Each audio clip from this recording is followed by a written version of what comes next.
हमारे जान धनिया।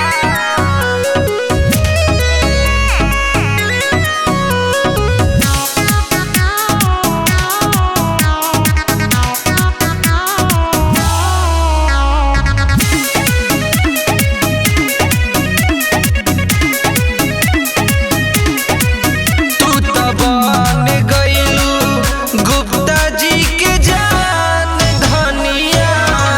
हमार जान धनिया, हमार जान धनिया। साजो गढ़ले बारे तोहके भगवान धनिया।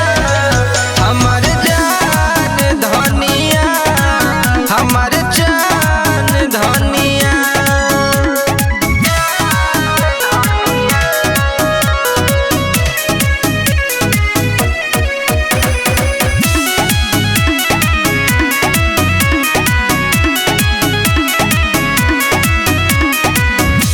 ओठवा गुलाब नियन खिलल तोहर गालबा। अखिया नसीली तोहर नागिन जस चालबा। पौआ के जब से है पायल बाजल बाटे। साच कही जान दिल के घायल कइले बाटे। साचो लागतारू हीरा के खदान धनिया। हमार जान धनिया, हमार जान धनिया। बन गइलू तू गुप्ता जी के जान धनिया। हमार जान धनिया, हमार जान धनिया।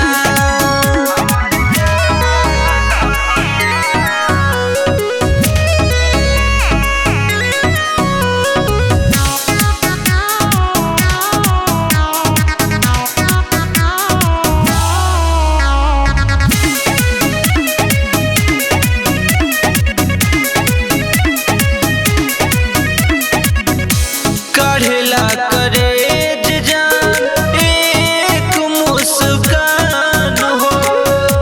मन नाही करे तोहके छोड़ के जाई जान हो। कबहू न जा